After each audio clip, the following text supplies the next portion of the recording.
12:01, good afternoon from the 104.5 The Zone Studios. I'm Lucas Panzica. Titans head coach Brian Callahan met with the media Monday to discuss Sunday's 10-point loss to the Bengals. Callahan was asked about his decision at quarterback moving forward after benching Will Levis for Mason Rudolph on Sunday and would not make any definitive statements about the starter. The next time Callahan talks will be Wednesday, also the next time the Titans hit the practice field as they prepare to travel to the Colts.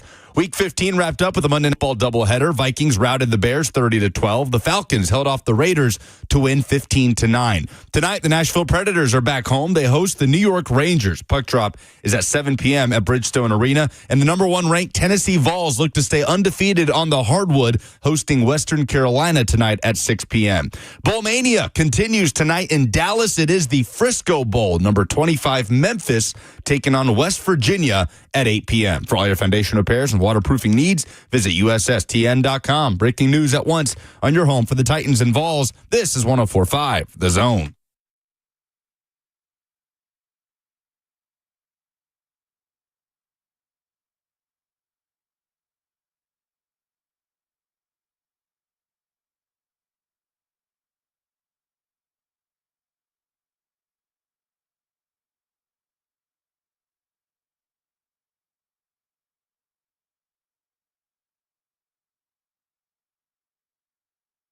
Cover 2 with Blaine Bishop and Zach Lyons here on 104.5 The Zone, powered by All Four Seasons Garage Doors, 615-737-1045. If you want to weigh in on the question, what's best for business? The Tennessee Titans starting Mason Rudolph or the Tennessee Titans starting Will Levis to rest away? Because there's many different ways you could take the question. What's best for business? And so we want to hear from you, 615-737-1045. You also have the F&M Bank chat on YouTube, Twitch, Twitter, YouTube, Facebook Live, Zone TV, wherever you get it. Because, Blaine, I mean, like, for some people, what's best for business is a higher draft pick. For some people, what's best for business is to win games against divisional opponents. I mean, then what's best for business is maybe what's best for your viewing experience. And so, like, there's a bunch of different ways that you can take it, because what's best for business may be your view of Callahan and Rank Carthon's job security. All these things, it's a very loaded question, and there's so many different ways you can take it. But let's start off. We talked about it after yesterday's presser. I listened to the OTP last night, the official Titans podcast, and Brian Callahan says that he's not going to let anybody know for as long as he can for quote-unquote competitive advantage. But if you take what you look at, what you heard on Sunday after the game, and then Monday in that presser, it feels like that what's best for business in Brian Callahan's mind is likely not starting Will Levis. And we don't know what his definition is best for business, but he keeps saying this is a results-oriented business, so you would have to think his main motivation is 3 divisional wins, and if Mason Rudolph gives him those 3 divisional wins, the better chance to get them, then that's the path he's going to go. Yeah, that could be true, and that's his thought process. First and foremost, I would be looking at this as business. So to me, with that thought process, that means he thinks that there's a possibility, and all coaches do, that he wants to win at all costs, and that maybe his job could be on the line. Because ultimately, if you're looking at the big picture, which most coaches don't, that's ownership and everybody else, you're looking at where are we going from here? And how much upgrade would this be with Mason Rudolph? We get a lot of highs and we get a lot of lows with Levis. So you be competitive. It's just a matter of which Levis are you going to get? I think Mason Rudolph has proven that, he's just a backup and he doesn't scare anybody. And as far as competitive advantage, that won't be a competitive advantage at all. They're going to just run their offense. So I don't think Mason Rudolph is really that big of an upgrade. We saw him get into a game just last week when he came in there. You can look at his yardage, but that was towards the end of the game, and you're just kind of stacking stats. But he also threw an interception. So that tells you right there, is it coaching or is it actually the players? And he's a proven player that's been in this league. Is it the style of offense? Is it play calling? He's played enough where we can see he's no threat to me to ever be a starter, at least in this system. Yeah. To be on a everyday, weekend starting quarterback. I mean, he's just okay. And that's what, number 2 quarterback is. But I think you're messing with fire here, Coach Callahan, by going that route with Mason Rudolph. Because if Mason Rudolph, that's why I bring up the pick, if Mason Rudolph goes out there and they score 10 or less points week in and week out for the next 2 or 3 weeks, then who is to blame? Yeah, Right so now, you view it from it's bad business for him personally. Yes. With the chance that maybe Mason Rudolph doesn't just play stinks. well. Yeah, and just looks average like always, and we've never had a chance to win any of those games. So then you say, well, whose fault is it? Is it really Will Levis's? Because then once that finger goes, because right now this is the blame game. Yeah. Right now this is the blame game, and this is what's going down. And there's something to that. Yes, it is. This is all Will Levis where we're sitting at. Yes, it is not all, but there is a major part. You're yourself up for more criticism on your you end. Personally, as the head coach. If this doesn't go well and then the team gets beat by 10 or more points again, I think now that finger going to go from Will Levis to now it's 50-50. Yeah. You're just as much to blame. So I think he's messing with fire. That's why I look at it as business. And, hey, I'm a do or die. And guess what? I would play Will Levis all the way until we play a home game, and then I start Mason Rudolph, which is the last game. Yeah. Because I want to hear those cheers for Mason Rudolph, because I will believe Will Levis will continue to be up and down like a roller coaster ride, right? And then these next 2 games, we may win him if he does something spectacular, but we may also lose him if he does a ding-dongery play, right? An unforced error. So I play with that because guess what? I'm never going to have that finger pointed at me if I'm the head coach. Yeah. See, so he's looking at it to win if he goes down this Mason Rudolph and think that's the safer play.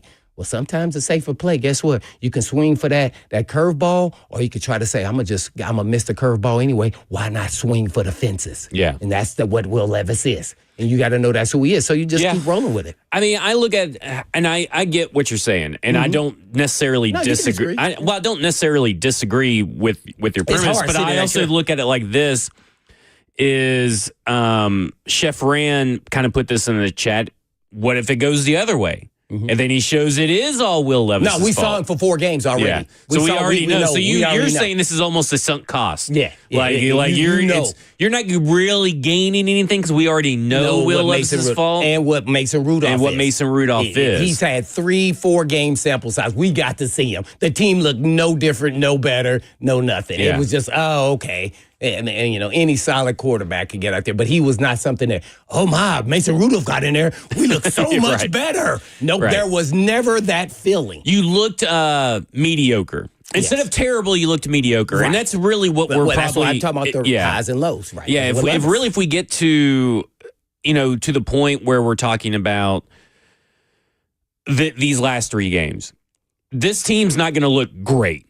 They're not going to look like a 300-yard passing team, 100-yard rushing, team. They're not going to look. Now, listen, he has put together 400-yard performances as an offense. First time back-to-back was with Mason Rudolph at the helm. So they've been able to do it. But did they win? But they didn't. Well, I think one of them they did win, right? Or was that Bills in Detroit? I don't think so. I'll have to go back and look. Detroit. I don't think they won those games. But they didn't win.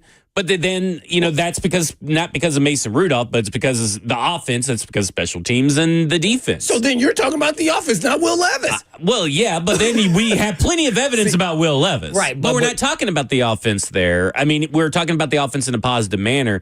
But it's more of the fact that with Mason Rudolph, the standard operating procedure is going to be A+. Like, you get what I'm saying? In and out of the huddles, play calling. You know that the ball's going to go to the right person. He's going to scan the field. Listen, still got to make a good throw. You get what I'm saying? Like that his interception throw was way over, and I believe it was Chig's head. It was way over the receiver's head. I mean, that's not Brian Callahan's fault, technically.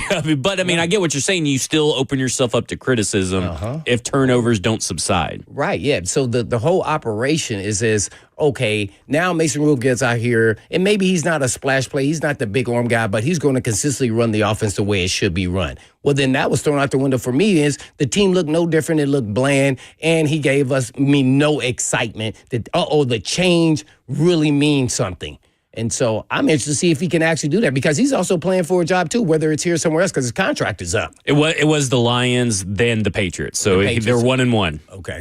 So but I mean, at the end of the day, you're right in the sense that it's not going to be exciting. But sometimes what's not exciting is not sometimes that's what's best for business. And I think Will Levis has operated the offense better. We're only looking at this last game. Well, the previous I think they're looking games, at the last 2 games. Right. Well, the previous 3 games, you could say the operation of how he was working in the system, I thought he did a much better job. And actually, I think also Callahan did, being a head coach and a play caller. So was it more Callahan and the operation getting the plays in or Will Levis? Now, I'm going to say this. Will Levis definitely is a part of that. But guess what?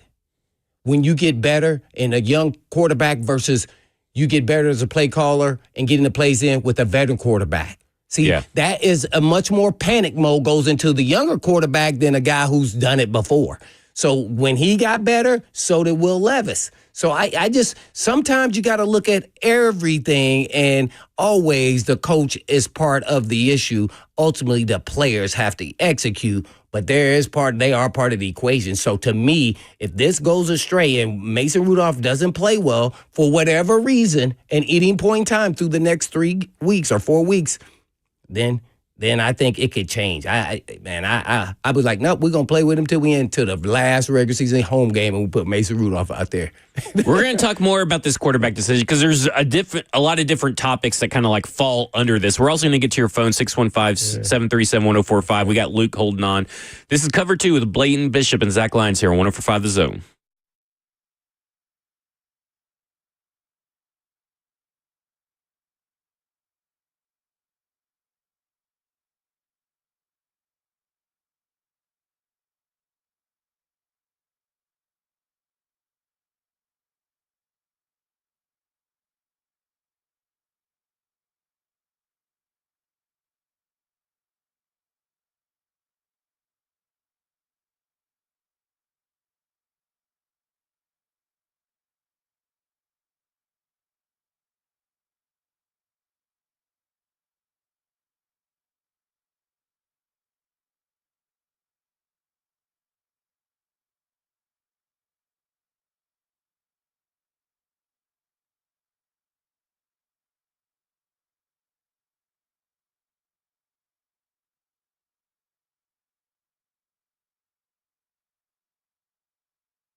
Cover 2 with Blaine Bishop and Zach Lyons here on 104.5 The Zone, powered by all Four Seasons Garage Doors, 615-737-1045. We're going to go straight to the phones and talk to Luke in Nashville. Wants to talk about Will Levis. Luke, you're on with Blaine and Zach. Luke Skywalker. And as soon as I go to him, he hung up. Oh, man. That was So if you're still listening, Luke, we were just taking your phone call and everything. So regardless, we're talking about what's best for business. And if Mason Rudolph is the guy, which I'm erring on that side, that's where I'm leaning. And I think that Mason Rudolph is the guy. Is this a business decision based on what's best for the building a winning culture? So the culture in the locker room, the players, trying to establish some momentum going into the offseason or whatever wording you want to use? Or is this decision based on, well, Mason Rudolph gives us the best chance to win, but it's really for my seat, which I feel is a little toasty. So what do you think? I mean, what does that decision ultimately really tell you? Well, one thing I like about everything that he said so far, he hasn't thrown it out the window that he still may be the guy. What he has done, though, is not shown support for him, which he did in the past. So that's a little alarming as far as Will Levis being the starter. So I think that tells us what we think may happen. I'm just thinking about the totality. Now, coaches think one way. They think about winning games because it goes on their record. So they're trying to say, we're going to put the best players out here to win games. So in his mind, having a horrific day like Will Levis did, naturally the next game you're going to think Mason Rudolph is the better option and safer play, and it is. But is he the better player, and does he give you more upside? Does he give you a better shot of winning? In his eyes, he thinks yes. On a good day when Levis is on point, he does. But he has too many up and down, so most coaches want consistency, especially from the quarterback position. That's what Mason Rudolph gives you. Whether, he throws a pick or not, you know what you're going to get. So we're not going to get any wow, and maybe we will. Hopefully we do. From Mason Rudolph. So that's where I'm coming from. I'm looking at it from an organization. If I was the owner, I would probably say I would side on this way. I would never tell my head coach what I would want him to do. Yeah. I want him to make the decisions. That's what you hired him to do. Right, on the football side of it. But I would be like, hey, but I would also be making him feel secure that he's here regardless of what's happened at this point in time. Which we don't know because we haven't heard from anybody. So we have no clue. So that's where the decision comes in from a coach. If you don't know, then you go with the Mason Rudolph. That's the safe play. Yeah, there's no question. So I would still be rolling with Will Levis if it was me, because I want to try to continue to increase the value if he plays well. If he plays horrific, guess what? I still win and I get a better draft pick. So I feel like I win in that situation either way. Right. Let's go to Luke, who hopefully will stay on the line this time. Luke, you're on with Blaine and Zach. Hey, guys. What's up? Can you hear me? Yeah, I don't know we can what hear happened. you. Yes, sir. All right, cool. Well, I was just wanting to say, Callahan's kind of darned if he does, darned if he doesn't. Yep. I mean, he can't, please everybody. He brought it up during the press conference, which I found was interesting. And Blaine, maybe you can, share some insight. Given your history as a player, he said, if he starts him, some of the players in the locker room may not like that, may not respect him as much if Levis is given a different leeway than the other players for not producing and getting pulled. I don't know if that could bleed into next season if they feel like he's treated Levis different than them. And but then if he doesn't, then people may say, oh, they're just trying to tank and, they can't develop a quarterback. I know at the beginning of the season, all of us kind of did say, we got to roll with Levis the entire year, no matter what. But I feel like we've all kind of made up our minds and seen that, he's just not going to be the dude. But I found that interesting. And Blaine, I don't know if you want to share your thoughts on that, and I'll hang up and listen. Thanks, guys. Yeah, because what he's referencing is the accountability factor. He feels that he's got to hold him accountable just like he would hold everybody else. That's nonsense. That's people talk for outside. It doesn't matter. Everybody has a job to do. This is not college football. Oh, we got to have the culture. We got to make that, man. It doesn't matter. You have a job to do. If you worried about what the heck they decide to do up top, then you got issues. It's not going to fracture like room. The team already sucks. Think about this now. The quarterback is always getting treated special from ESPN to all the way down to the coaching staff. That's just the way the NFL is. You have no parts in if you think who should start at any position, in particular the quarterback. So I don't think it. I think that's a little bit of nonsense there. Yeah, that's good for you guys to ponder over. So you just kind of think that's just coach speak, I guess? Is that how you would chalk it up? Yeah, I would. Yeah. Maybe just like giving himself just an imagine out. if, I want Neil O'Donnell to start in front of McNair because he played well we went 4-1. And guess what? McNair looked horrible the first half. The crowd booed him. Right? Right. Yeah. But guess what we did? We went back to McNair because he was the starter. I want to ask you a question about the crowd booing and all that kind of stuff and how it may relate to Amy's decision, her feelings about all of this. But first, let's go to Tony, who wants to talk Tennessee Titans. Tony, you're on with Blaine and Zach. Hey, what's going on, Zach? Going on. Hey, man, what's up, Blaine? You got it. I love y'all, man. Hey, Zach, I told you earlier in the year when I called in, I said I look forward to having a conversation with you once a week after every Titans game. I believe this is the third one that I've been able to have with you because the Titans just suck, Zach. They do. Just terrible. They are. That's just what they are. They're a hot bag of dirty, smelly air. Just really disappointing. They're just hot garbage. And here's the thing. Like I have been on the radio with every show. Everybody knows I've been a big Will Levis fan. All right. Well, time to bench him, and it's time to move on, folks. It's time to go. And, it is partly him, and it is part of the new coaching staff and everything. But, he just hasn't made the throws towards the end of last year and this year. And here, the thing that gets me with it is that, you can make that excuse about a quarterback like I did all year long when you're making good throws with protection.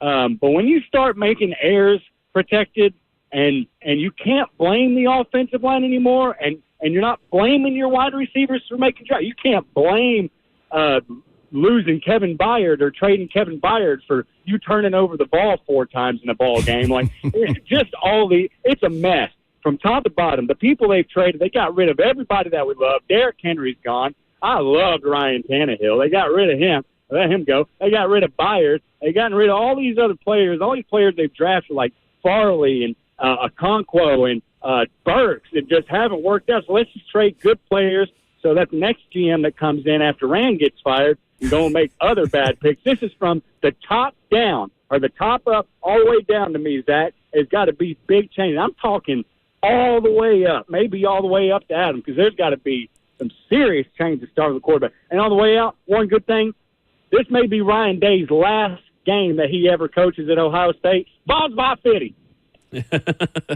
All right, Tony, there's a lot to unpack there. So let's start with the offensive line for the last 2 weeks, because these it's not just the game against the oh my gosh, who they just played, the Bengals. It's also the Jags, because those are 2 back-to-back games where Will Levis played poorly. There's just no other way to describe it. He couldn't hit and execute in the red zone. Tons of plays. He reverted back to old Will Levis all throughout that game. Wait, hold. Yeah. If he would have made 2 throws, would he have played well in the Jacksonville Jaguars? They would have at least won the game, right, and I think he needed more than 2 throws, but at least they would have won the game. If there's a difference between, in my opinion, winning a game and playing well. Right. And so I don't think 2 throws would have been enough for me to say that he's playing well. The reason why I say that is because you guys, everybody in the media, judging the quarterbacks based off wins. I don't do that. I base off his play. There is no. I judge by the ability of him to be able to do something. So don't listen. I'm a big anti-quarterback wins guy. Right. If you were to say you, I say you guys. That was you. But, okay, so I'm just saying, and that's how everybody used to judge. And I always, because I know how it's a team sport. And the quarterback is only going to be a product of everything around him, even the defense. But these last 2 games. But what I'm saying is, I think the staff has judged him off these last 2 games, because that's what I would be doing, and not just forgetting the other games, but I'm telling you, I think that the Brian Callahan has factored in that Jacksonville Jaguars game where he just couldn't operate. That's when you started seeing the cracks with Brian Callahan's support, was last week after this game. He started, pointing out all the ways that the quarterback missed a play without, actually calling out Will Levis, you know what I'm saying, directly. Right. That was one play. Right. Yeah. Then he missed a touchdown. He talked about 4 critical plays. Right. And I think there was a little bit more Do that you think he had left 4 critical plays as a head coach? As a head coach, had 4 critical plays that were bad calls that he did? Yeah, but you can't fire yourself. Right. You know what I'm saying? Well, I'm getting that. So he's trying to hold a different standard. But we're talking about, you talked about support and cast.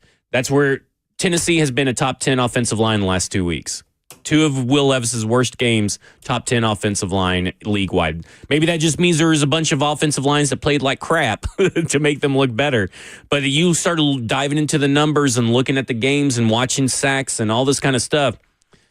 That wasn't an issue these last 2 weeks. You know why? Because he played 2 of the worst defenses in the NFL in back-to-back weeks. Oh, so here's what I saw. So if we want to get down to the ballistics of what all really happened out there, they have already fractured a young quarterback because he was standing back there hopping, and not used to having the ball in his hand. He's used to getting hit and then didn't know what to do. Because and listen, if he's broken, he's broken. And maybe that's why he needs to go somewhere else and get a start. Right. Like my bigger picture, I guess, would be this isn't a fit. They're not a match. Oh, this team and this quarterback are not a match. Well, not team. I would say system and offense. Yeah, system and offense. Yes. But they're not a match. And listen, Mason Rudolph. That works sometimes. I'm with you. He's the most exciting thing if you are into watching paint dry. It is not. This is going to be a dink and dunk offense with maybe 3 shots down the field. Maybe you'll get a couple of intermediates. It's going to be a lot of safe football. But really, that's what this team has needed all year to put together a competent-looking offense. Doesn't necessarily mean it means something to wins, but to see an offense that actually is being executed would go a long way. And Mason Rudolph, out of the 2 quarterbacks given to you, gives you the best chance of executing this offensive system. Does not mean he has the most talent. Does not mean he has the best arm or anything like that. It just means that he's kind of a guy you could just plug in and say, he's going to make a couple of mistakes, but he's at least going to operate the offense the way I want. And it's going to be boring as crap. It is. It is going to be so freaking boring if he's the starter over the next 3 weeks. And I totally understand. And I also understand kind of the screw it mentality, right? Screw it. You're not making the playoffs. Screw it. It doesn't matter. Get you the best draft pick. Throw in Will Levis, and there you go. But at this point, I feel like if you start looking at it from a perspective of this, if Mason Rudolph is named the starter, don't we think that ultimately means that Will Levis's time here in Tennessee is over and they're going to be angling to trade him for some kind of draft compensation next year? And I'm glad you brought that up because if I'm sitting on the other side, after you mentioned he doesn't play, if that happens, I think he's going to get to play in these next 3 or 4 weeks because something's going to happen. He's going to get out there. So now I'm sitting on the other side. Why would I trade for him? I'm going to give you the worst 7th round pick maybe because I just want to make sure he doesn't get on free agency because somebody else will get him. So I'm going to offer you this and you have to take it or leave it. Do you think there will be enough teams to get that bumped up to a 5th, regardless of if he plays or not? Maybe. Because we saw... It will be a team... Yeah. I'm just using his name. Right. It will be a coach like Andy Reid, who has a quarterback at least for 2 years. See, I think... is a bad example, but golf, he's just signed a big deal. He's going to be there at least 3 years. And they got Hooker. I would say the Rams and the Buccaneers, right? Because the Rams have 2 years left on Stafford's contract. He just signed a new deal, right? Yeah, and then Baker Mayfield has 2 years after this one left on his contract. Liam Cohen is the offensive coordinator, who is the former head coach. Now, listen, if it comes out that Tampa Bay turned him down with Liam Cohen as offensive coordinator, that may tell you a lot about Will Levis and all that kind of stuff. But Malik Willis went for a 7th. Sam Howell went for 2 draft picks. Kenny Pickett went for 3 draft picks, and they were all pretty high. A lot of these guys went for 7s and 6s. Some of them are player for player, right? Desmond Ridder got traded to Arizona for Rondell Moore, and so you got a quarterback wide receiver situation. Maybe there's a discontent wide receiver somewhere or tight end. Would you trade pick for pick, player for player with Hendon Hooker? Oh, yeah. You listen, I told you yesterday, short of Kenny Pickett or some of these guys that we probably named, I would take anybody over Will Levis at this point. My but I don't know if they really will. Like, that's just me trying to get Will Levis out of here. Right, because that's Yeah. got to happen. If Yeah. we're going down this road now, he can't be in the locker room next year. Right. It's impossible. So now you're back on the wall saying, how do we get rid of him? That's why I'm saying I would play him. All these decisions are about how can I increase his value, and if he doesn't play well, then guess what? Now I get a higher pick. So I feel like I win. That's why I'm saying that. That's the only reason. It's not that I believe Will Levis is the guy. It's pretty clear he is not the guy. Yes. And I don't know if Not the guy in Tennessee. I think we should always not the clarify guy that. here. And not to say that he can't get better along the way. He's just not the guy now. Yeah. So we could see him in 2 years, and he could be a lot better, just like we saw Malik Willis develop. Yeah. And that's why they got something out of him, because he developed within that offseason to that season. Yeah. And he put in some serious work and got a lot better. Yep. And, I watched Could you him. think if Malik Willis was still here and this was all the conversation? Oh, this would be fun. It would have been fun. Oh, yeah, because he would have got out there and probably looked pretty good. Yeah,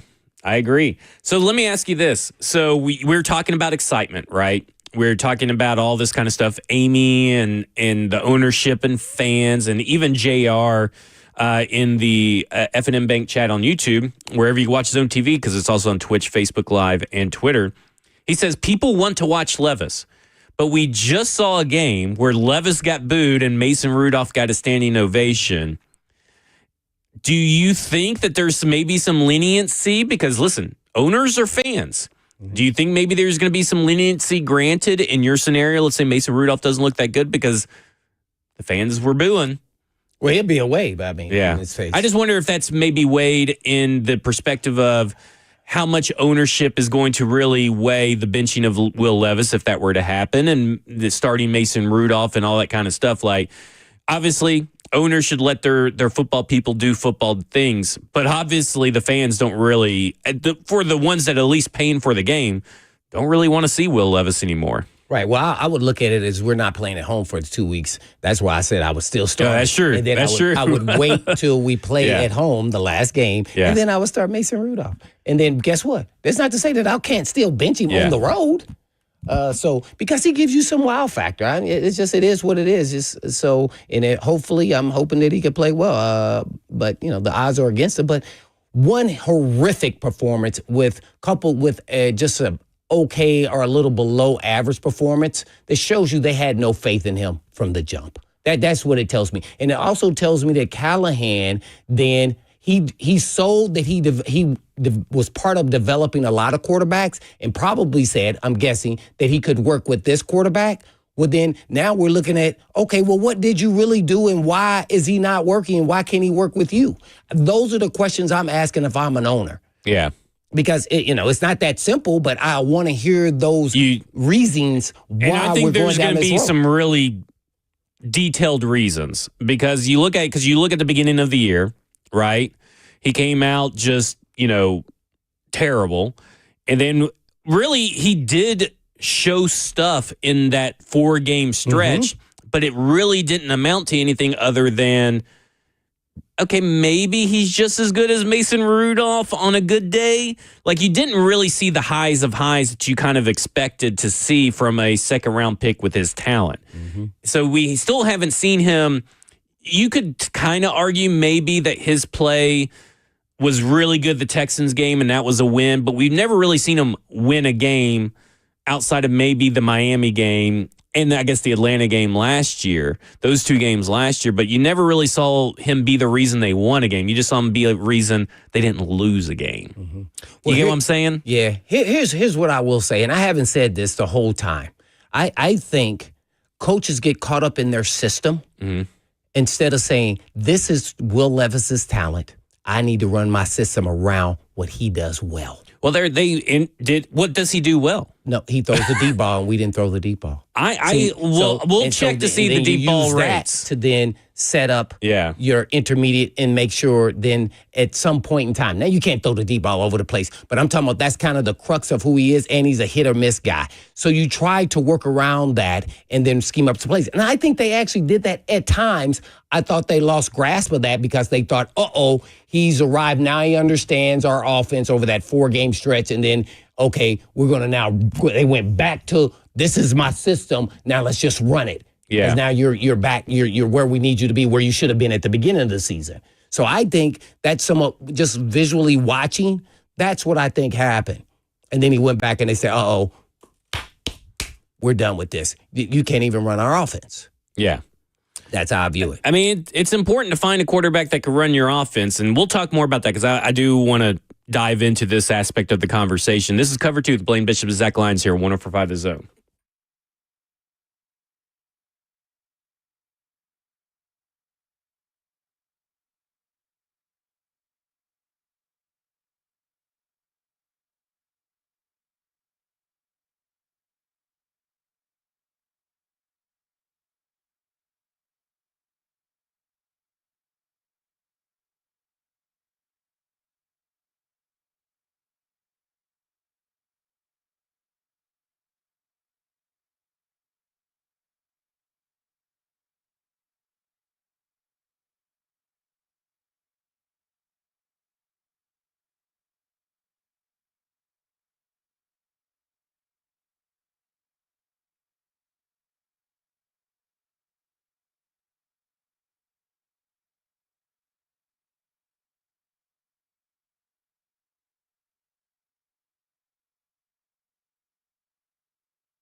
Cover 2 with Blaine Bishop and Zach Lyons here on 104.5 The Zone, powered by All Four Seasons Garage Door, 615-737-1045.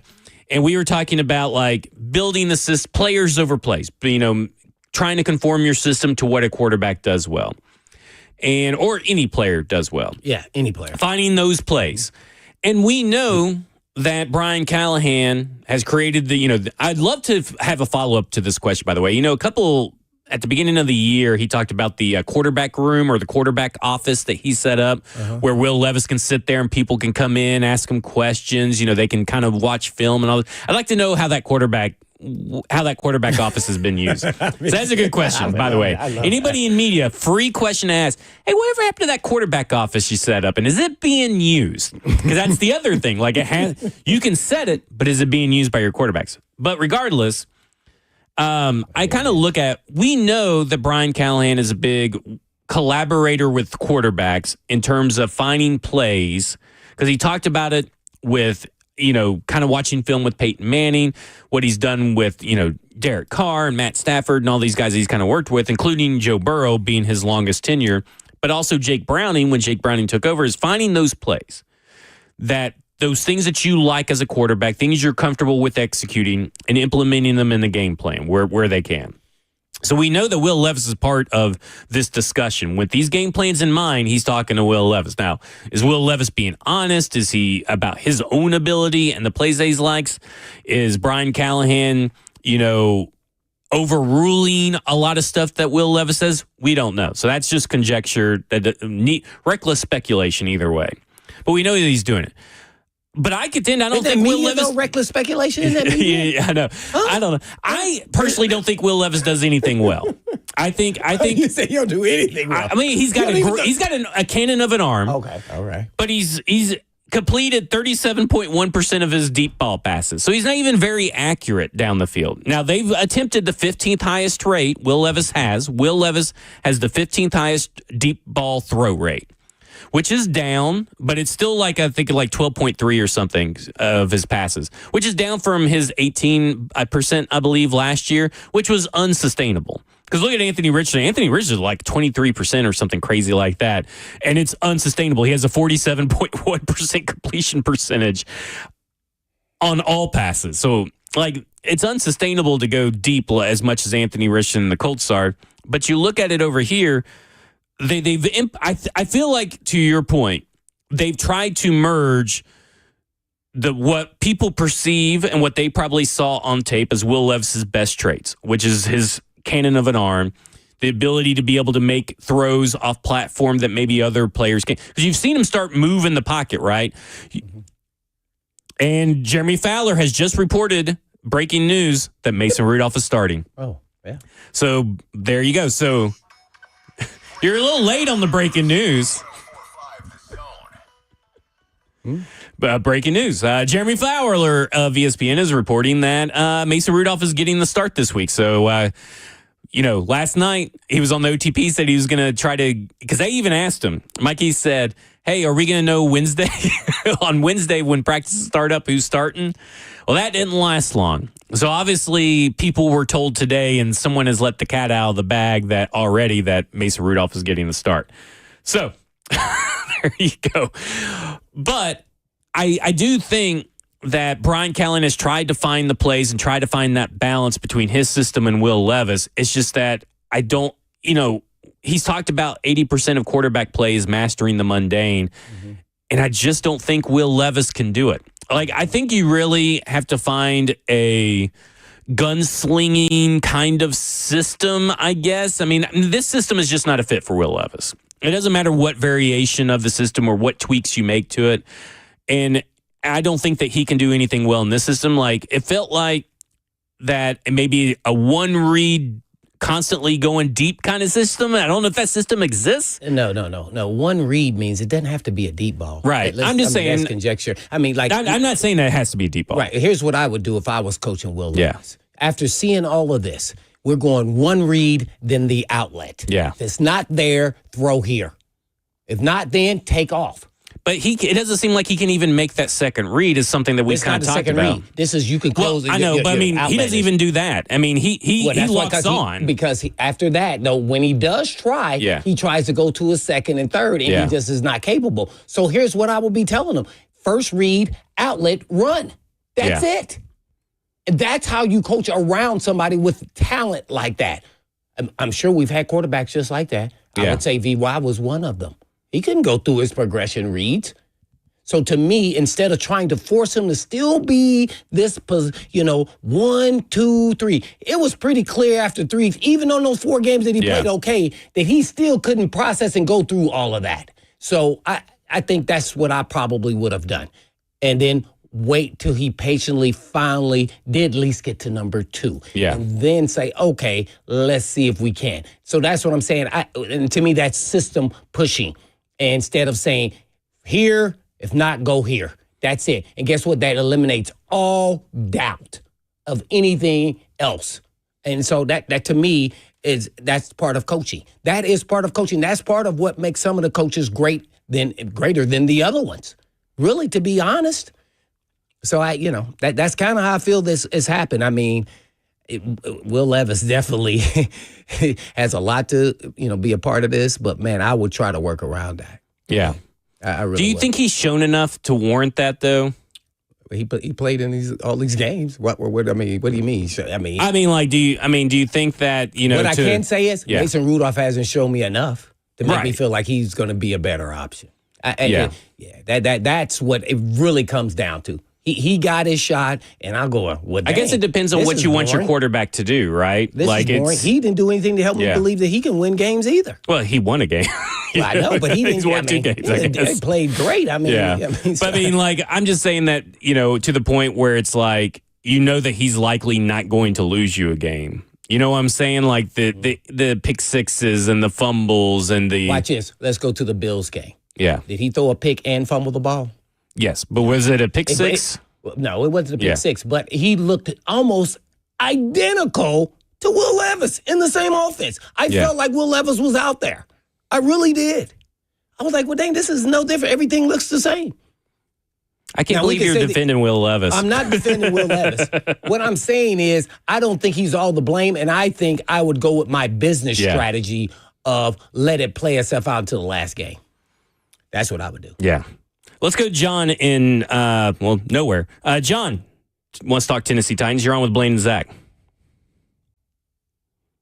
Hello, John. There you are. Hey, I'm there. What's going on, John? I got a question for you.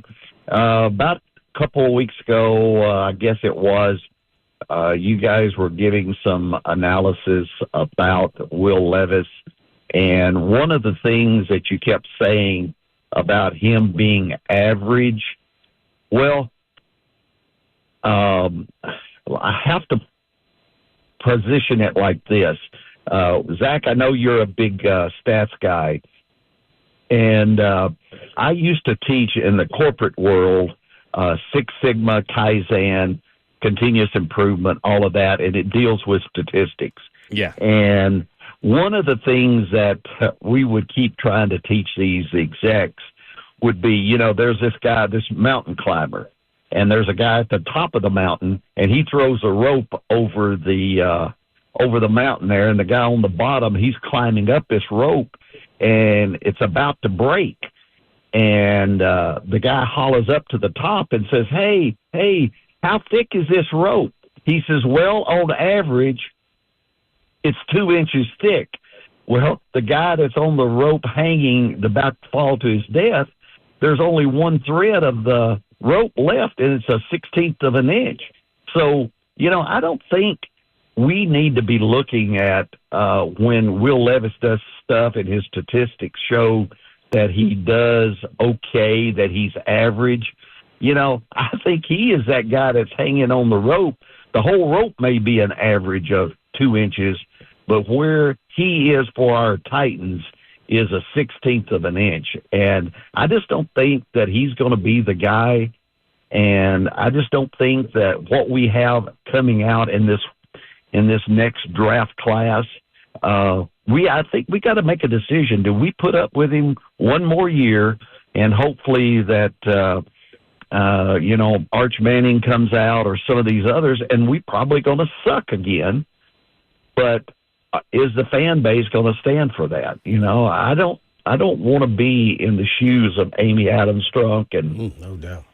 Rand Carthon. Thanks, John. Yeah. We'll answer. I know I just had to cut him off, but we had to go to break. Yeah, I just want to see how Will Levis answer also this resign. question. We'll answer that question specifically about 2025. We'll also get to Tommy and Neil coming up next. This is Cover 2 with Blaine Bishop, Zach Lyons here on 104.5 The Zone.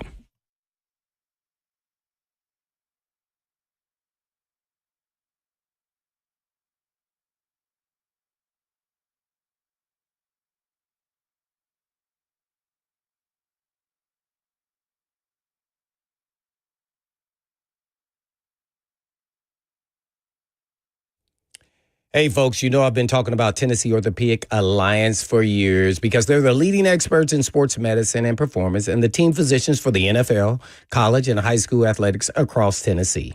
And TOA provides sports medicine coverage to more high school and college sports teams than any orthopedic group in the state of Tennessee. They have 29 locations throughout the state and over 100 physicians throughout Middle and East Tennessee to take care of all your musculoskeletal needs. And TOA has 11 urgent care locations with walk-in availability 7 days a week. They offer direct access to sports medicine and performance, physical therapy, and nutrition. Personalized rehabilitation plans to enhance mobility, reduce pain, and improve overall physical function for patients recovering from injuries or surgeries. TOA also offers sports performance training, a specialized program designed to enhance athletic performance and provide tailored training solutions for athletes at all levels. So please check out their services at TOA.com. Yes, that's right, TOA.com.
Cover 2 with Blaine Bishop and Zach Lyons here on 104.5 The Zone, powered by all Four Seasons Garage Doors, 615-737-1045. We do have some phone lines opened up.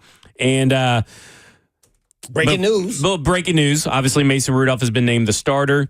I look at it this way because someone had asked about, right before we went to break, we had a guy talking about the Six Sigma and all that stuff, which is it's a analytics kind of deal. And he was talking about this rope is a metaphor. Right. And he basically said you can't bring him back on 2025. And I think this benching pretty much seals the fate that one way or the other, Will Levis is not, regardless of where he is on the team, and we both think that he should not be on the team in a situation where he's not starting, but he is not factoring into their 2025 plans on this offense heading into 2025. Yeah, and then you try to facilitate how are you going to do that. And you don't want to just waste a second-round pick. Remember, they moved up and gave up collateral to get there. Yeah. That was under Rand's watch. Whether whoever made that decision or not, it was on his watch. So that was his first year. So, he gets credit for that. And then now you're trying to increase that value. So when you do let him go, because once you go down this road of benching him and now he's not going to be the starter, there's no way you can come back from that. Now, Levis can if he gets in through injury and then, save himself or win a game. Then what happens? See, so to me, all the negative traits always carry weight because we don't know what will actually happen. Mason Rudolph could play bad. I'm not saying this game. It could be the next game. Right. All right. Or he gets injured, knock on wood. And then Levis comes in and saves the day. So now you're putting yourself in a bad position if he looks well, if he gets in. Right. If he looks bad, oh, well, guess what? I get a higher pick. That's why as far as 2025, goes, that's the question we're asking here. Yeah, 2025. He's out. Yeah, there's no way. He has 2 years left on his deal. Right. So, maybe he's your backup, but again, we both agree that he should not be on here for the fact that once you bench a guy and keep him kind of hanging around back there, it doesn't create a good environment. Yeah, that's right. And so, but at the end of the day, I think fans need to kind of prepare themselves that it's dark out there for the quarterback situation. And listen, everybody's kind of locking in that Shedeur Sanders and Cam Ward goes 1 and 2. No. And let me say something. That's not necessarily how it could work out, because what if the New York Giants or the Las Vegas Raiders decide that they're going to be the ones to pay Sam Darnold? Then they're out of the quarterback race. And let's say this. We all thought that 3 or 4 quarterbacks were going to go in the Kenny Pickett draft. And the first quarterback went off the board, went off at like 18 to the Pittsburgh Steelers. So this idea that right now in December, we know for 100% without a shadow of a doubt that it's Shedeur Sanders and Cam Ward in some order at 1 or 2 is illogical. We don't know that right now. Things can change. Trades can be made. We have no clue if that is the way that's going to shake out. Is it likely, based on everything that we have heard about Shedeur Sanders, that the Las Vegas Raiders are going to draft him? Sure. But those are also rumors coming out of his camp. Ain't really coming out of the Raiders camp.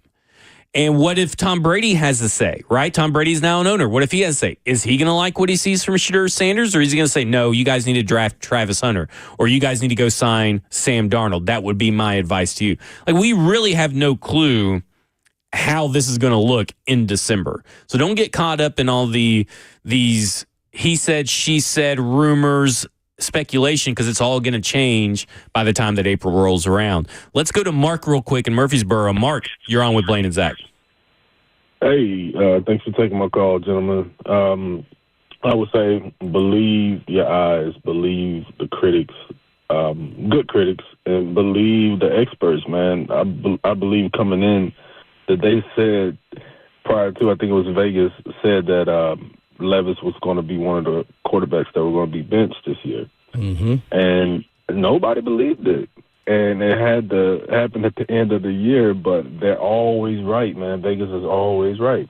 I don't know what the plans are, but it seemed like Rand and Callahan were kind of waiting for this to happen, waiting for them to say, well, we gave them a fair shot. I think Braves actually picked Levis, of course, with Amy, pointing giving her instruction. But yeah, that's my take, man. I think I know Levis is done, but I think we ride it out with Rudolph, and I even say Bridge, let him come back and be our starter. Thanks for taking my call. Yeah, I don't know if Bridge quarterback Mason Rudolph is really going to inspire any confidence unless he maybe goes off these next 3 weeks. If he's going crazy these next 3 weeks, maybe that gives you a little bit of confidence. But like at the end of the day, it's Mason Rudolph. I think we both have been pretty vocal, me and you, Blaine, that it's just Mason Rudolph. Like, there's nothing exciting about Mason Rudolph. I was hoping better because, I've seen him in that Steelers uniform play pretty good coming off the bench, and I'm like, whoa, man. Then seeing him in person, I'm like, oh, yeah. Okay. Yeah. Yeah. I mean, it is what it is, right? Like, I mean, he's a backup for a reason, and, he's right that people had Will Levis ranked nationally as like the 35th quarterback out of 32 starters. You know what I'm saying? He was even behind all the rookies for the most part. They projected this team was like, I think 6.5 wins, and they were telling you the under. It may have been 5.5 actually. I think it was 5.5. I was like, what? And then you saw that also. There were a bunch of rankings for backup quarterbacks, and where was Mason Rudolph on that list? Like 18th or 20th. Remember, that was one of our shows. And we both kind of thought that was, or at least I did. I was like, that seems low. I did. I was like, he's more middle of the road, right? I don't know. Guy looks like the 18th best backup. And you're just in a bad quarterback situation right now. Yeah. And the caller said Vegas always gets it right now. That is true to a certain extent. I would say like 95% of the time. Yeah. Let's go to Terry real quick in Charlotte. Terry, you're on with Blaine and Zach. Hey, guys. Really enjoy the program. Listen, real brief. So I don't support Will Levis, but we're talking about Will Levis and he's not able to go through his progressions. I'm not sure that he can go through his progressions when he really doesn't get any protection from the offensive line.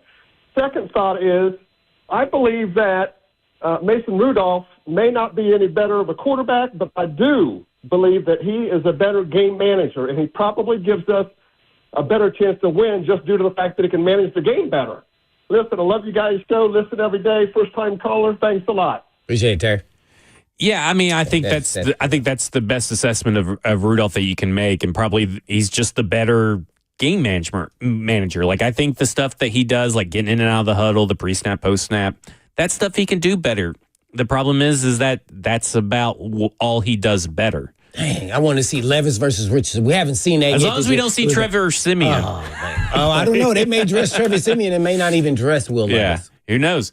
That would be very interesting now that you bring that up. It'd be very interesting. When we come back, we're going to have Coach Mack on for his weekly Mack Talk, brought to you by Tours Ford, South Most Trusted Ford Dealer. This is Cover 2, the Blaine Bishop Zach Lyons here on 104.5 The Zone.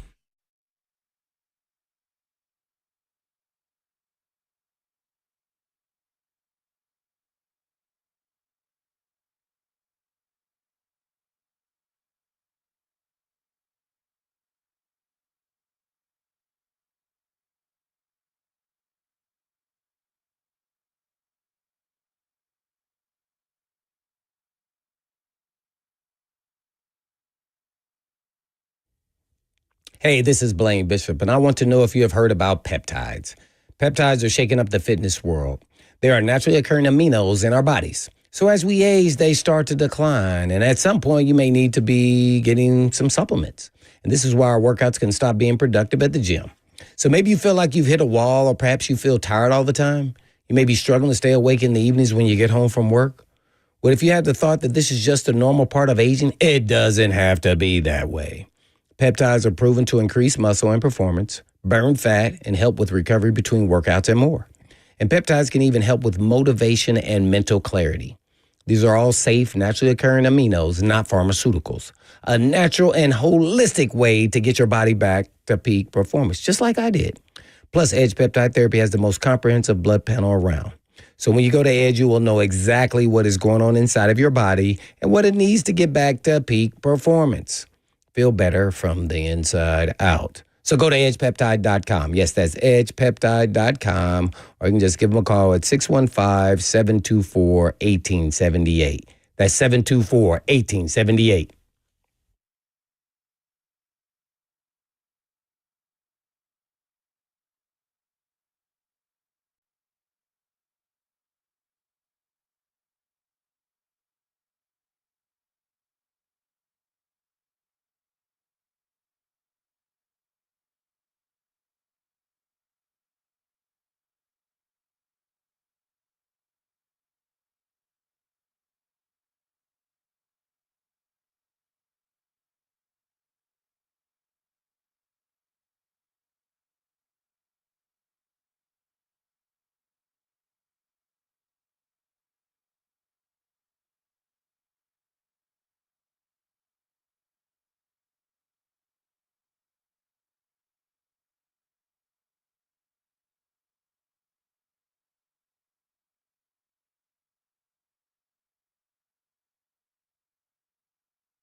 Cover 2 with Blaine Bishop and Zach Lyons here on 104.5 The Zone, powered by All Four Seasons Garage Doors. And you know what that means. It means it's time for your weekly Mac Attack with Coach Mac, Titans Radio. You can listen to him and Mac Talk right after 3HL, right here tonight.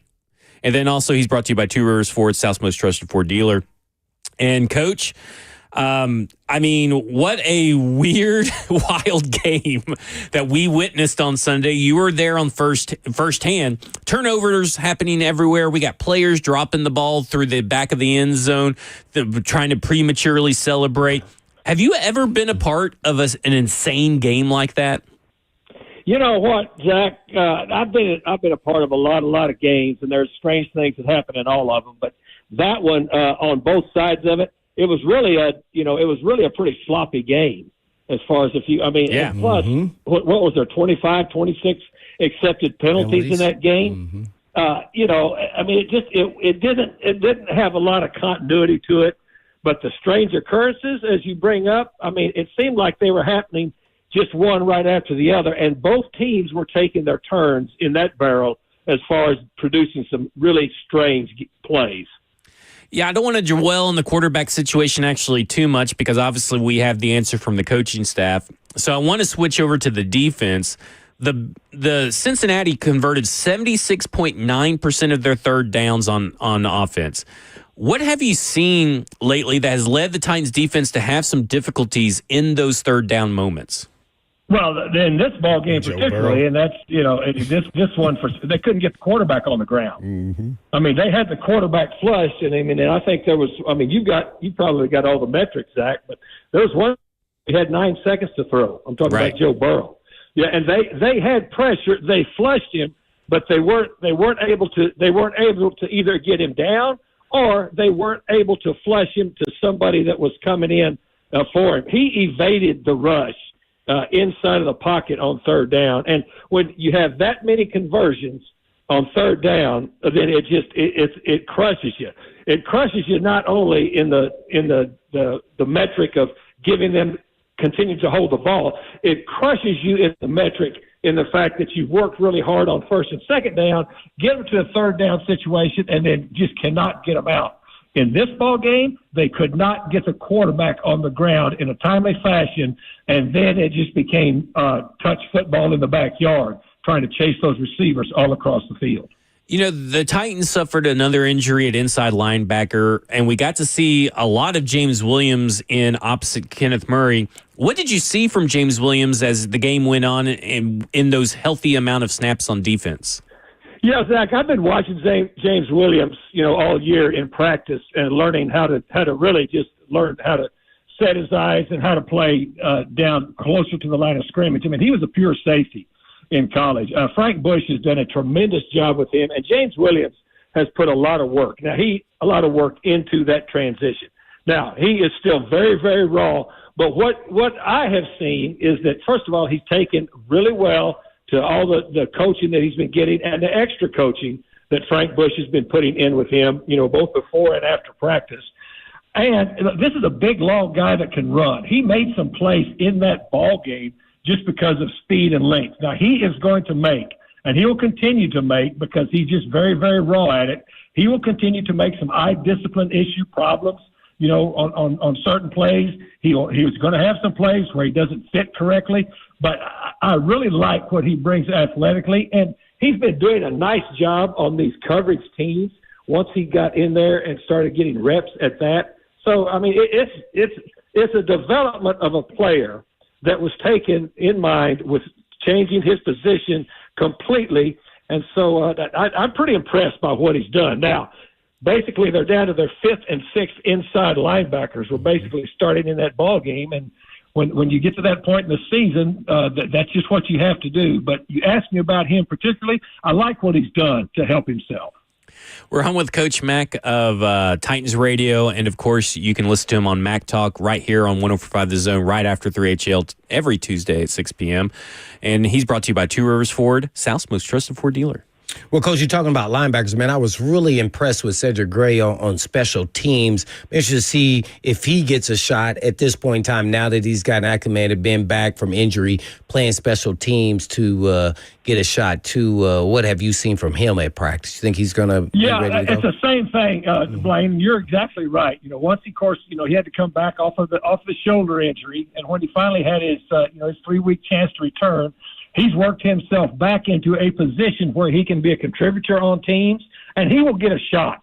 These last 3 ball games, he will definitely get a shot behind the line of scrimmage to get some reps. He never really was able to get completely his feet on the ground here because he got injured early in training camp. I mean, I remember the drill where he got hurt with his shoulder. It was very early in training camp, and so all of a sudden he missed that very, very valuable integration time into the National Football League as far as getting into the flow of what it is in an NFL club rather than just, playing how you play the collegiate game. I've been impressed with the work that he's put in, but to your point, he will see some more time, in my opinion. I mean, they don't ask my opinion, but just watching him, I think he will get some more time behind the ball in these next 3 games.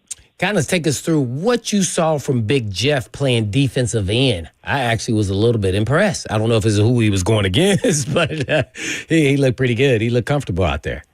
Well, you know what it reminded me of? It reminded me of the days when I was coaching defense here with Jim Washburn, and he used to put Albert out there on the end to get that pass rush matchup, or to integrate into the TE and the ET games where you've got a bigger dude that's able to crush the inside or the outside of the edge and let other people play off of him. I think Big Jeff both and Big T Sweat, and neither one of them, of course, nobody's playing healthy right now across the league. I mean, that's just something that you take as what life is in the National Football League at this point.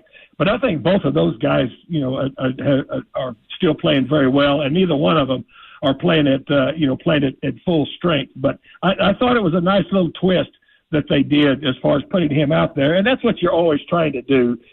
From your playing days that as you game plan during the week, the one thing you do try to do within the confines of what you're doing is you try to get matchups that are favorable to you. And I think putting Big Jeff out there helped. And one of the funnest things about the game, because, naturally we lost, so we weren't too happy about that. But Sweat's stiff arm, man, was, it was like King Henry's stiff arm, man. Take us through what you were saying on the call when you saw that and him rumbling and stumbling down the field. Hell, he was high-kneeing down the field. He was, and he wasn't, he wasn't rumbling and stumbling. That dude's an athlete. Boy, he was. I mean, he was motoring. The first thing is the presence of mind. And you've played in there in that cylinder, and you know how chaotic that is in there in that cylinder when stuff is happening. He had a great presence of mind to pick that ball off the quarterback's chest when he wasn't completely on the ground. Yeah. And then when he took off with a purpose. And that stiff arm, I mean, because he was a running back in high school. Yep. That was instinctive, and that was a massive, because he didn't just stiff arm a little dude. That was an offensive lineman that was trying to come to him, and he just Mike Tyson punched him to the ground with that left arm and kept rolling. And you saw how the sideline erupted and went crazy. I mean, I was so much enjoying it that I didn't even say a word. I let Mike Keith do his whole thing.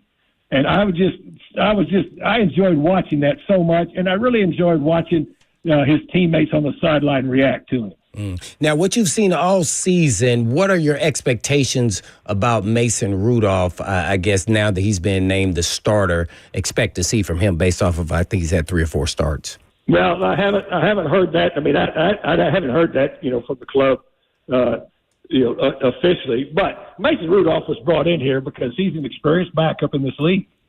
And so whatever decision they make with the quarterback, that's why he was brought in here. And when you put together a backup quarterback in this league, what you're looking for is somebody that can come in and operate the offense and can operate it at his top efficiency and the efficiency that you want to operate it at without a lot of work. Because you know as well as I do, you've been in a lot of practices, the backup quarterback basically is running the other team's stuff all the time. Mm-hmm.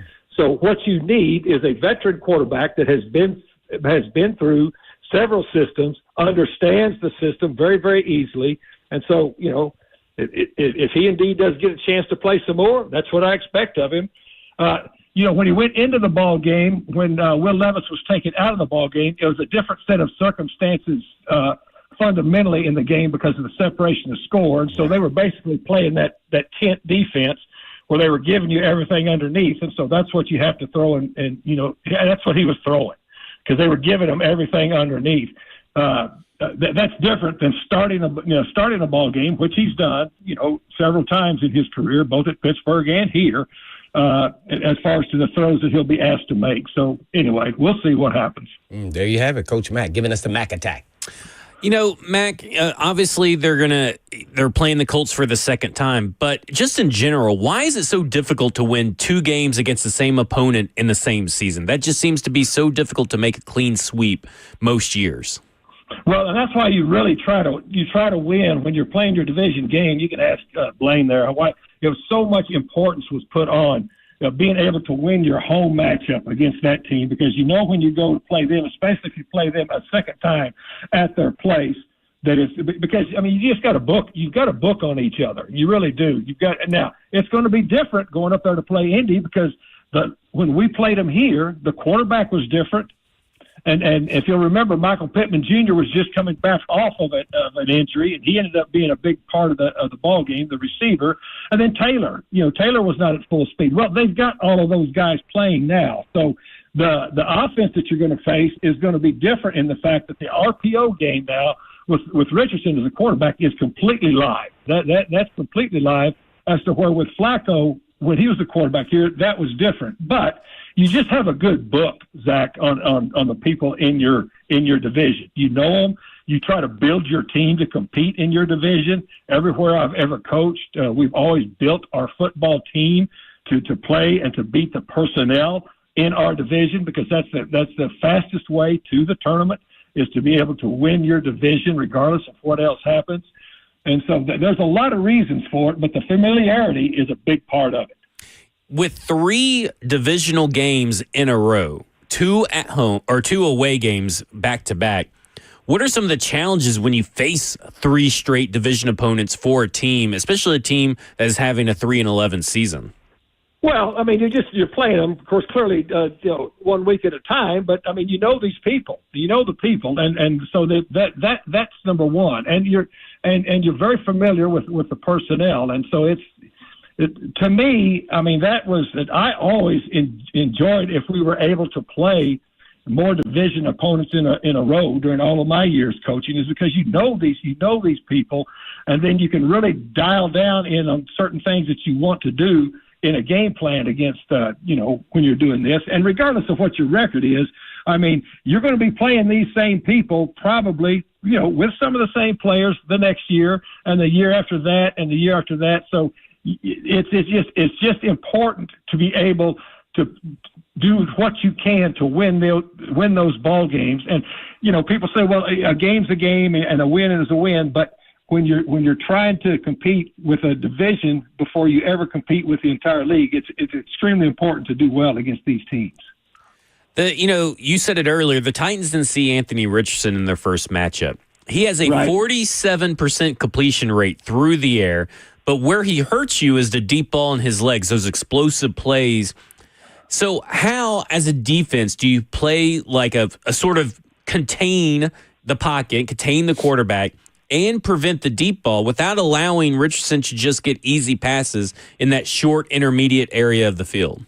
Well, it's an RPO system, and so what you have to do, because the quarterback is involved, the R part of it is very much alive when he's a quarterback coming out there, which is the run part of it. And so what that makes you do, regardless of what the kind of shell you play with, you're going to have to +1 that. Somebody has to be responsible for him at least until he passes that inflection point of either throwing it or running the football. So you've got to play +1. And it's a lot like playing Lamar Jackson. A lot of the times that you see what people do with Lamar Jackson is try to force him to the boundary, keep him off the railroad tracks, in the middle of the field. Because basically when your quarterback is a designed runner, then they've got one more person than you do in the box if they want to pull people to block.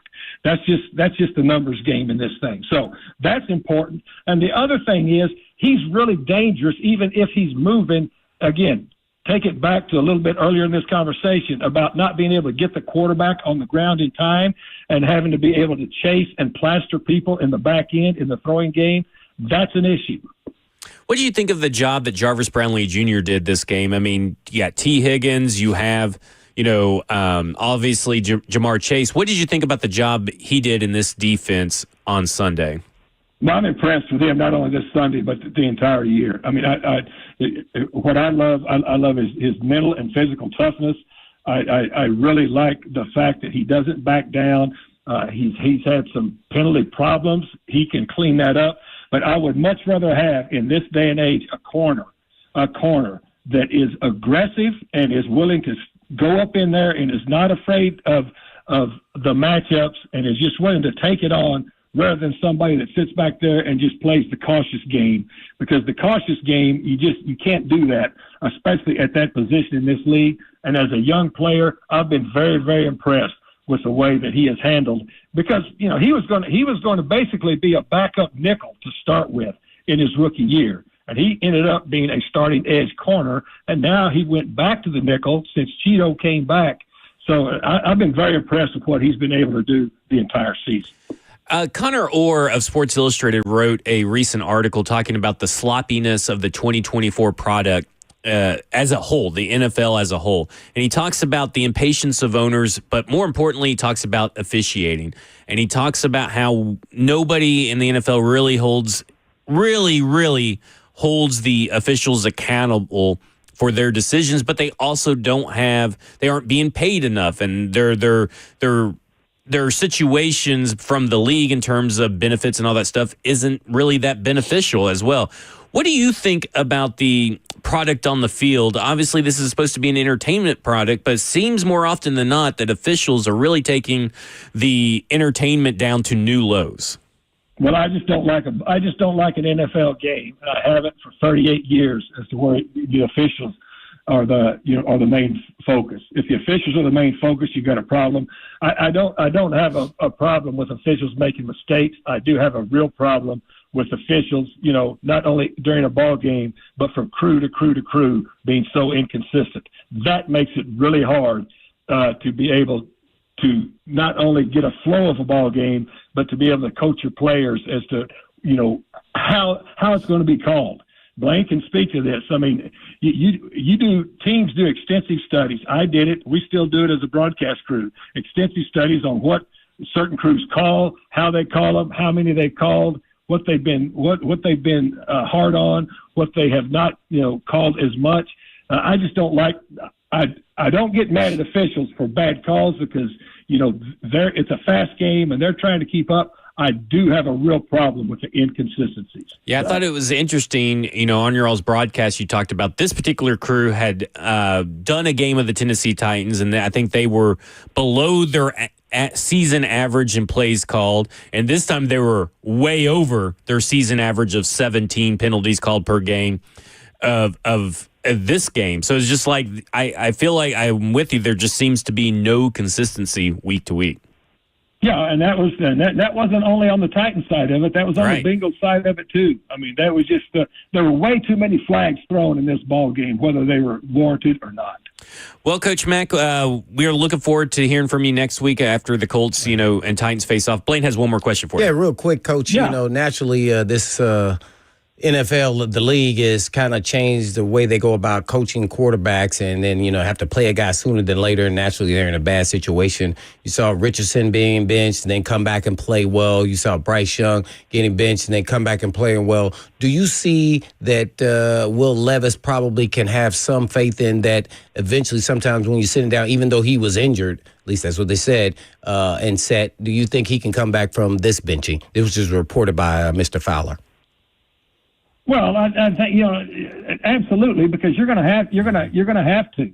I mean, as a young player, and especially a quarterback, we all know that the focus it's always on the quarterback, it's always on the head coach, and so I mean, you have to be able to handle the success, and you also have to be able to handle not being successful. It doesn't, I don't know what decision they've made officially, because I haven't been informed of that, but I do know this: there are players. You brought up some good examples. You can't let a series of failures or a series of setbacks crush you completely if you want to continue to compete. That's just the way it works. There you go, Coach Mack. Thank you. That will do it for us. Remember, you can hear Coach Mack on Mac Talk right after 3HL right here on the radio. And, of course, you can hear him every Sunday with Mike Keith up in the booth watching the games, letting you know what really is going on and giving you the lowdown. That's on Titans Radio. And he's brought to you by Two Rivers Ford, Southwest Trust Ford Dealer. Thanks, Mac. Guys, you guys are the best. See ya. See ya. When we come back, we'll close out this talk about Will Levis and everything. There is an interesting way to maybe solve this quarterback situation 2025. We'll talk about that as well. But we also want to hear from you, 615-737-1045. This is Cover 2 with Blaine Bishop and Zach Lyons here on 1045 The Zone. You had the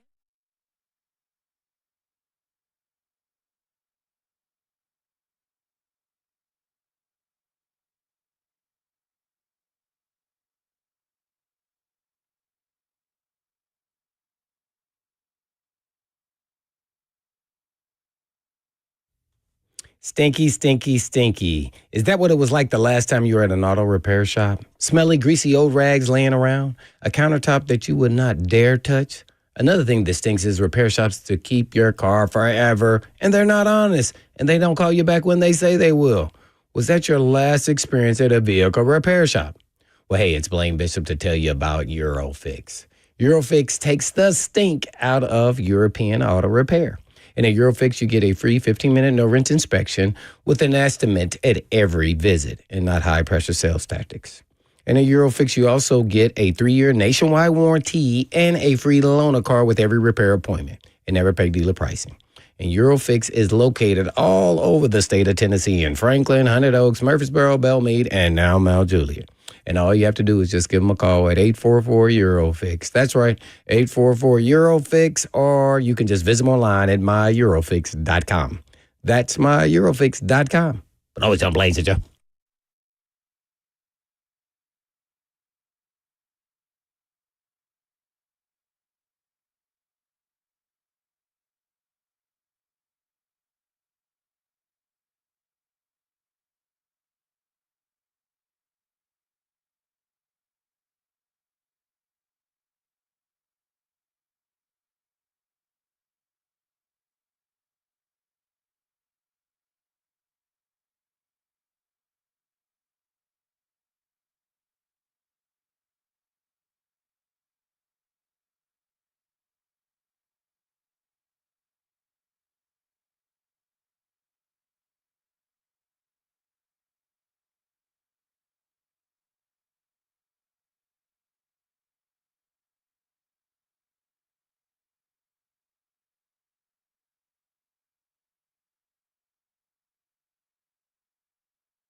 Cover 2 with Blaine Bishop and Zach Lyons here on 104.5 The Zone, powered by All Four Seasons Garage Doors. 615-737-1045.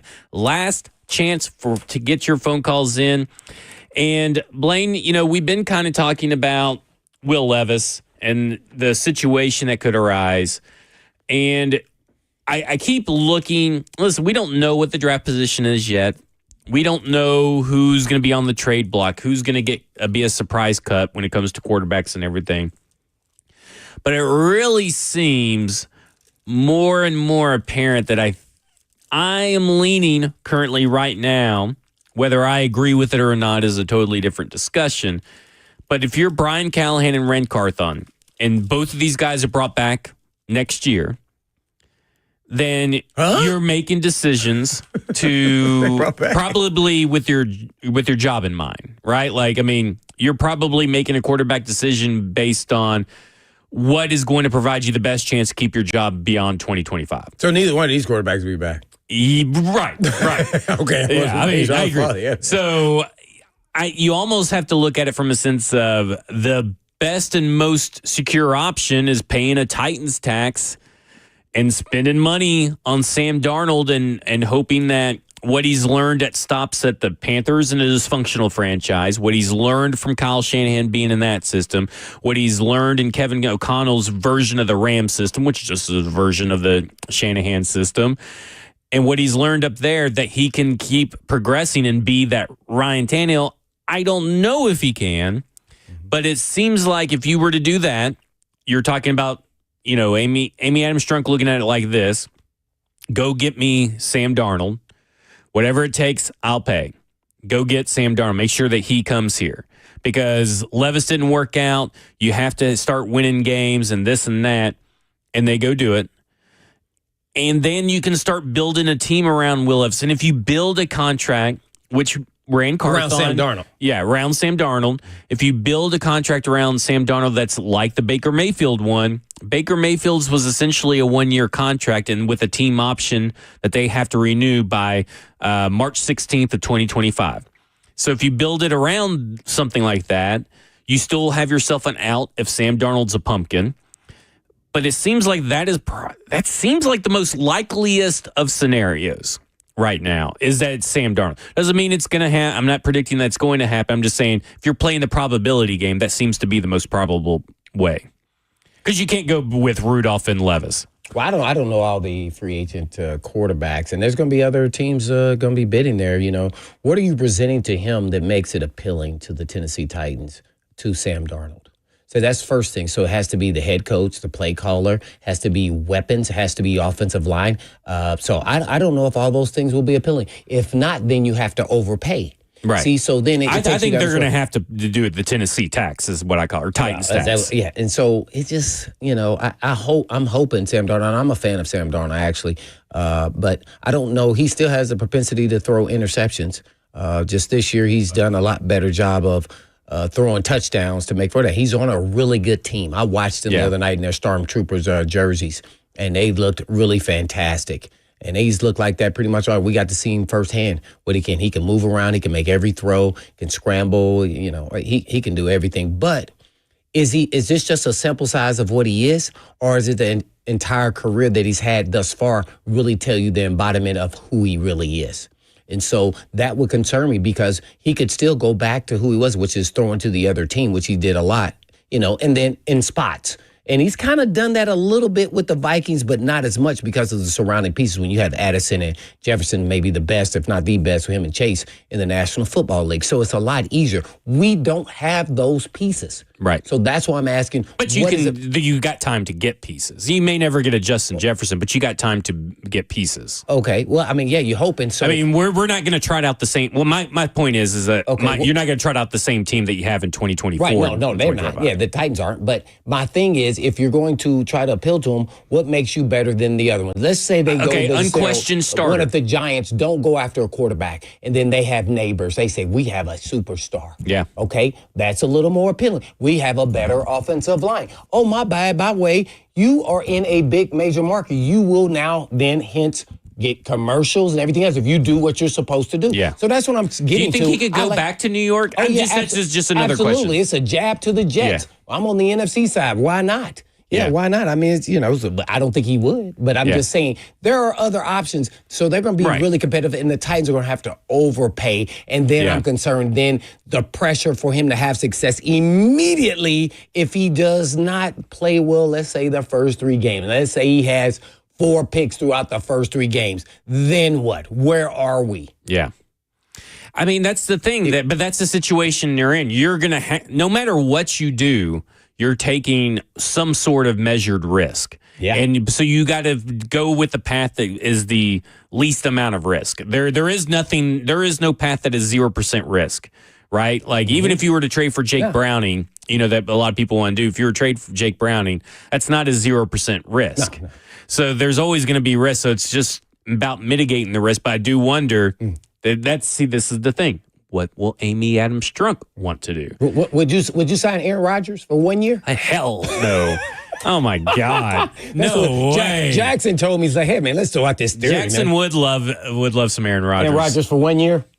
He built a house in Nashville. Oh, let's not forget about that house in Nashville. Let's go to Steve in Mount Juliet. Steve, you're on with Blaine and Zach. Hey guys, you got me? Yeah. Yeah, we got you. All right. Hey, I like what Blaine said the other day. There's a guy up in Detroit that would have been a first-round pick if he hadn't got hurt, dropped to the 4th round. And since they've signed their franchise quarterback to a big money long-term deal, Hooker's going to be out there, and the Lions would probably move him cheap. Mm-hmm. If you don't bring him in as your starter and you want to back up somebody else and give him a chance to grow a little bit, but I'm going to tell you, there's worse options out there. Yeah. What do you think? I mean, look, we're probably going to get a lot of those phone calls. I just don't think it's very realistic. Mm-hmm. I'd be a little surprised. What about you? I actually like the option. I would love to just swap the players, to be honest, and then to see if you bring a veteran guy for a stopgap. I just don't know if the staff, the brass, when I'm talking about brass, I'm talking about Rand, Brinker, and then Callahan, head coach Callahan, will have the patience to think that they could buy themselves another year if they're just mediocre, and maybe not even that. So that's the only risk if you're trying to go in with Hooker with not seeing him a lot on the football field in games. So ticket sales will go up. Right, yeah. So on the business side, you win. But you also want to have a security blanket there, maybe some form of a veteran guy, with them. I don't know who that would be, but, Jameis Winston would be very entertaining. But, I mean, we know that he's not going to be a fit. Guy. He's not a guy for this. Right. Because Kevin Stefanski's, is a pretty quarterback-friendly really system. Offense. It's not the They same. just have had bad quarterbacks. But I'm just naming guys who are off the top of my head because it's easy to think of him. But like someone in that form, maybe not the style that he plays, that you have someone Which, again, is why I kind of don't think Cam Ward is the ideal Brian Callahan quarterback. Like, but see, you're trying for this draft. I'm trying to buy myself time for next year's draft because I want Arch Manning. That's who I want. I know what I see. You have to wait 2 more drafts because they're talking like Arch Manning's not going to come out to 2028 because they want him to have the full collegiate experience. He's going to have a full collegiate experience this year and coming up, and then yours is going to transfer because he's not coming out. What if he sucks next year? That'd be wild. Yeah, well, it's improbable. Let me just say that. I win again. I'm sold tickets because his name is Manny. Yeah, there you go. All right, that will do it for us here on 104.5 The Zone. This is Cover 2 with Blaine Bishop and Zach Lyons. 104.5 The Zone's always here, but 3HL's up next. And so make sure that you stay tuned for them. And in the meantime... And in between time. Peace.